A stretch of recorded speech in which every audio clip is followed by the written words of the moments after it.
Update: wife and I decided to try for kids last year. Found out I'm completely infertile without surgery. 5 months later, she got pregnant. Original post: my wife, 33 female, and I, 34 male, have been married for 3 years, together for 6. She's always been one of the most amazing people I've ever met. No huge fights, love languages match up, and we're both fairly active people, which has been why we've always had a really strong relationship for so long. That's why this is so difficult for me. We've both been doing pretty well in our careers the last few years. She's in marketing, and I work independently as an IT consultant, allowing me to set my own hours and be pretty flexible. We decided last year that we wanted to start a family, her most likely keeping her job full-time and me scaling back to part-time. We've both been anxious but pretty excited to have our own kids. Long story short, I was diagnosed with azoospermia last December. A blockage in the pipes just meant I wasn't actually producing any sperm when ejaculating. It's curable with surgery, thankfully, and we finally got it scheduled this July. She's got a high libido, as do I. So we've still been very sexually active, but there should have been no way I could have gotten her pregnant. She missed her period this week. I couldn't imagine that she might actually be pregnant, right? The babies are bottled in until they get the blockage out. She took 3 tests though, and sure enough, they're all positive. At first I was stunned because this shouldn't be possible. She's never been unfaithful to me in the past and never given me a reason not to trust her. I'm not the jealous type, but I'm literally stuck. The doctor said this couldn't happen, and I can't believe my wife would jeopardize the future we've been so excited for over some fling, when we seem to have such a great emotional and physical connection. My wife's been ecstatic. She's given no indication of any guilt or worry that she may have cheated. She was so excited when she first found out that I didn't express my worries then.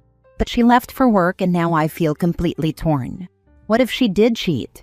Looking back now, there are a few tiny things that didn't seem to be an issue, but now have me racking my brain for clues.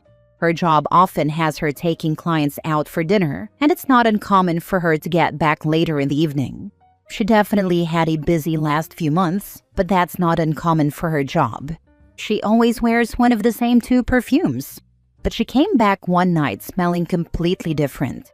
I remember seeing a text message on her lock screen of just a winky face, a different time, but assumed it was one of her girlfriends. Man, I don't know what to do. I set up an appointment on Monday to see if there's any chance it could be mine. If it is mine and I accuse her of cheating, I feel like the world's biggest a-hole. But she's coming home in a few hours, and I don't know what I'm going to say to her. I can't stop thinking of these small things that may have been her cheating, and I just didn't see it. Do I wait until the doctor appointment Monday before talking to her, or do I bring up these insecurities while she's celebrating the pregnancy? I'm worried I won't be able to hide what's going on. Now for the top advice before reading the updates. I'd say you should wait for the appointment. Biology can surprise us sometimes, but prepare for the worst-case scenario. Should I take her with me to it? I'm weighing the choices between that and going alone. I'm going to have to bring it up anyways. There's no way I can hide this when she gets back. Don't bring her with you. You don't know what the doctor might say.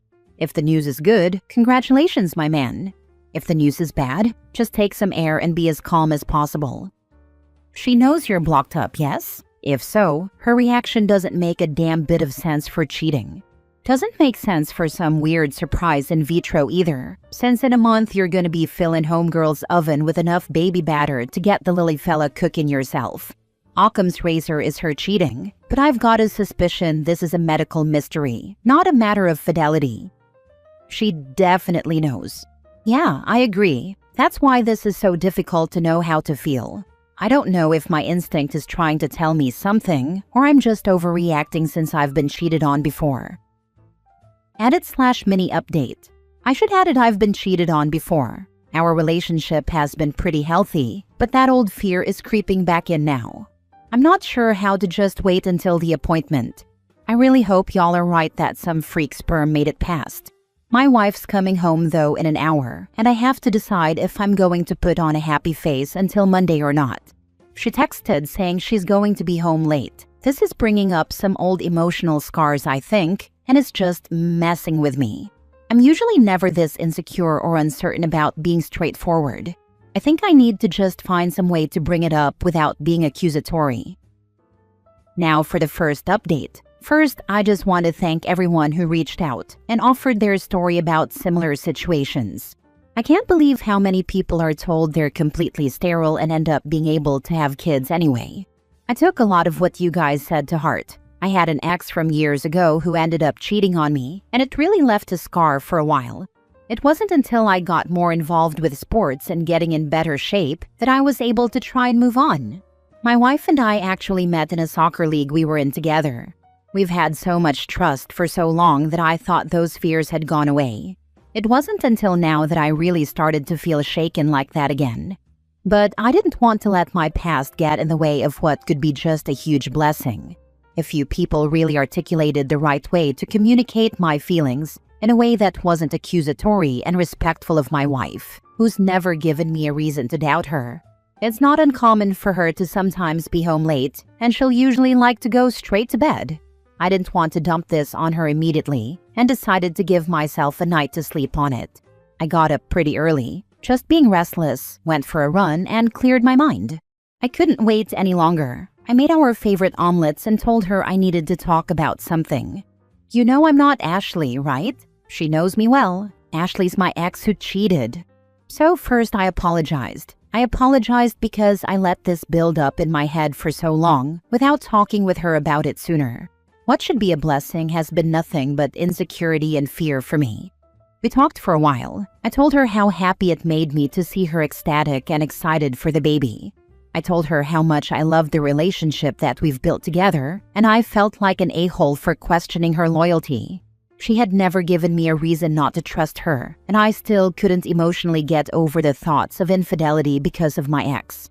She thanked me for telling her, and she knew how hard it was for me to get over that. She volunteered to have us get a paternity test right when he or she is born, which made me feel a lot better at first. But something still felt off. I honestly don't know why. Something about how she was so eager to get a paternity test and almost not mad at all for having kept this from her. Normally, she would have been upset that I didn't bring it up right away, but there was just a weird feeling I couldn't shake for the rest of the day. It seemed like she was saying all the right things, but I couldn't get rid of this clawing feeling inside my head. Maybe I'm just being paranoid? Maybe there's a gut feeling I need to listen to. But I ended up going to the appointment alone, as we decided it would be good to see if I still needed the surgery. Turns out it's obstructive azoospermia. I've read so many stories about people who were supposed to be infertile ending up getting pregnant. So I brought that up, and how my wife's pregnancy was affecting me. The urologist thought it would be pretty unlikely that I wouldn't need surgery to have a kid with how mine was presenting itself. He mainly tried to skirt around the topic and mostly pushed me toward making sure she was actually pregnant.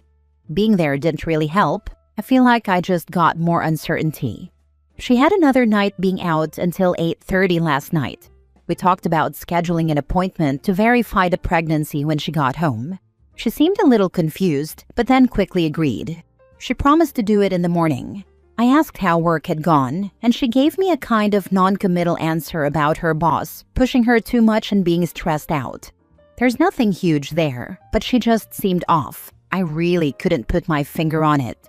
We were still acting all lovey-dovey, but something just felt wrong. And I couldn't talk about it without repeating the same conversation we had Sunday. I've been trying to throw myself into work to distract myself, but I haven't been able to focus. We have a joint checking account that we'll sometimes move money in and out of, but we really only use it for groceries or household items unless we talk about it beforehand. This morning, she moved half of it to hers, about $1,700. We don't do that. She's never needed to before. And I checked our healthcare portal, and she made the appointment for the one-time Thursday that I mentioned I was busy working on site. We were supposed to go together. I'm starting to go crazy. How do I bring this up in a way that isn't just having the same conversation again? I'm looking into getting a second opinion for myself, but I need a litmus test from objective outsiders to know if I'm really losing it, or if this seems weird to someone else. There is a paternity test called non-invasive prenatal paternity, NIPP, that can check paternity before the baby is born. It includes taking your wife's blood. Fetal DNA can be separated and tested, and your blood. She can get her blood taken first, and then you could go a little later. You don't have to have it done at the same time. I only thought of this because it cost around $1,700 to get it done. This is what I thought of, that they could get the NIPP test now, and maybe she moved the money for the test. But it's suspicious she's not telling him and booking an appointment without his involvement. It's stacking up against her favor. You got any sick time? Call in sick on the day of the appointment and go anyway. She technically already kinda agreed to go together, so make it so. She can't argue with that. I wouldn't want to surprise her, but I think I might wait until she's home and mention I can take off and see what she says.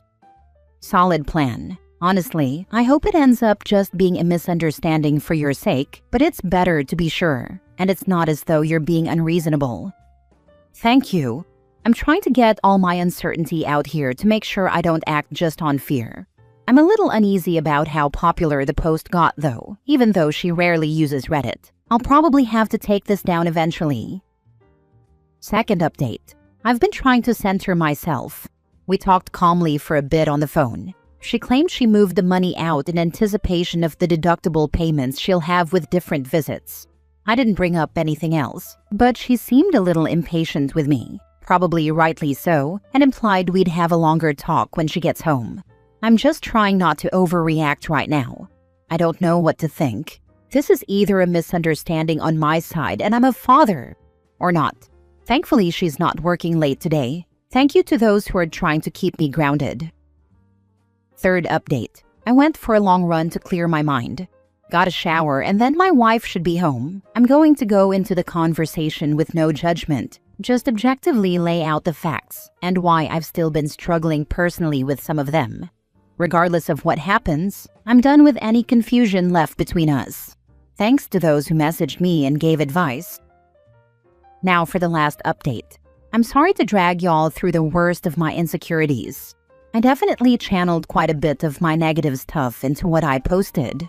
But hey, that's what anonymous people are good for sometimes, I guess. Anyway, we finally sat down after she got home last night. I told her everything that was going on, the urologist, the money, the upcoming appointment. I told her how, even with all her reassurances, too many suspect things kept happening. She agreed with how everything looked and immediately apologized. She didn't realize how much my last ex's cheating was still affecting me. She knew I was off going into the weekend, but thought we had addressed that. We talked about it Sunday, but I can get pretty internal with all these worries and not show them outwardly. And so, while she thought we were communicating, I wasn't. We decided to start from the beginning and go through everything together. The money was the real problem for me. She agreed it was inconsiderate, given where my head was at, to do that without mentioning it. Apparently, the prenatal visits are so structured that they want you to set up a payment plan with them right away, and she wanted to make sure it was squared away to keep the appointment. She offered, without me prompting, to call them with me tomorrow to verify that, or, if I really wanted, we could move the money back. She does get better rewards out of her account, so it kind of made sense. We read up on obstructive azoospermia, and it doesn't seem like they're often invincible force fields. It seems like only the actual absence of the vas deferens, CBAVD, guarantees complete infertility, so it is possible for some sperm to get through. We're going to go back to the original specialist I was working with last year and hopefully get a clearer picture. It turns out the appointment she made was the only time they had available so soon, and she figured it'd be best not to wait. I told her I took off work to go with her, and she was relieved I could join. Once again, she said all the right things and seems genuine about getting us on the same page. After going through each thing, I was just wishing I believed her a little more before. She's stressed out with work and when she'll have to take off, but she really seemed to want to go out of her way to alleviate my concerns. She even offered an open phone policy if I needed it. We did look at the text I had seen, and it was just a girlfriend. I declined though, since I don't want to be that husband. This has really made me take a deeper look at my past and how it still affects me today. Even thinking back to this weekend, it was so hard to see in the moment how much all the uncertainty was affecting me. That level of anxiety literally makes you question what around you are real. I think trust but verify is the best way to put it. I was just trying to verify without any of the trust. This has all put a strain on our marriage, but I'm feeling a bit more like we're a team again working toward easing that.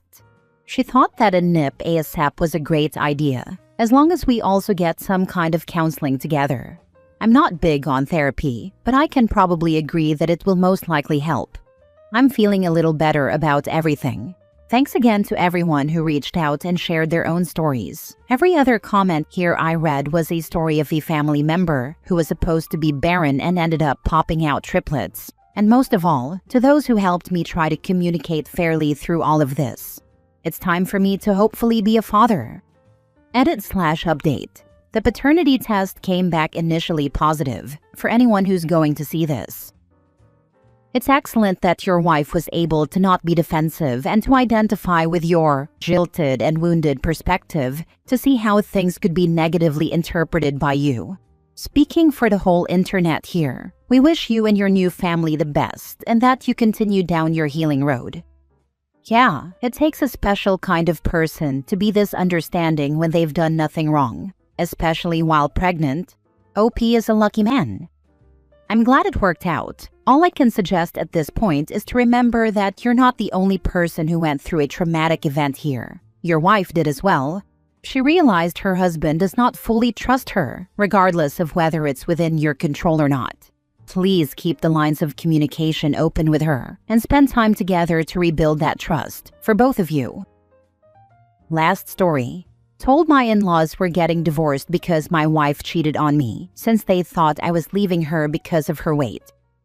I, 35 male, thought I was getting everything I ever wanted with my wife, 35 female, when we were in our late 20s. I truly love her, both when she was thin and now that she's plus-sized. She became plus-sized during her pregnancy, and I was still hot for her.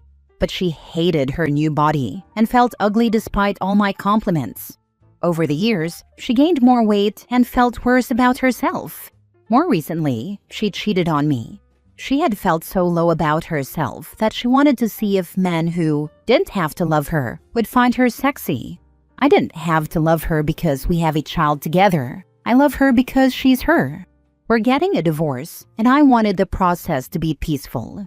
But my in-laws, especially my mother-in-law, 57 female, were giving me hell because they thought I was this shallow jerk who was leaving his wife because she gained weight during pregnancy.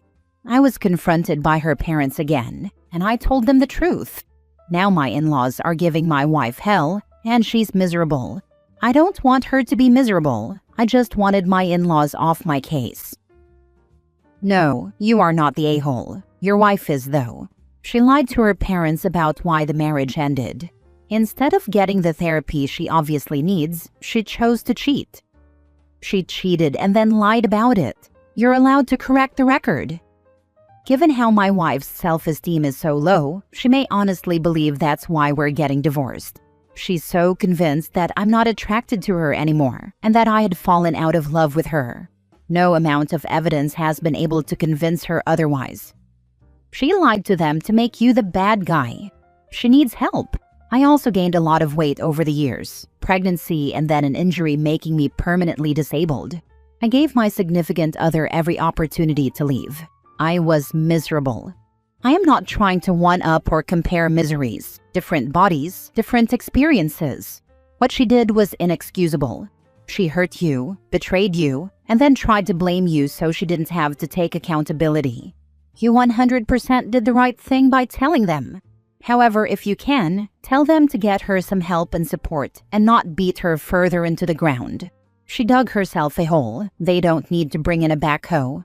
You don't have to, obviously. Anger or rage is absolutely valid. Some of us can dig our way out, some can't. I wish you healing, sir. Growing up and during early adulthood, she was the prettiest girl. I think she had placed so much stock in that. She has a narrow view of how she needs to look to be pretty. The change in her looks really affected her mentally.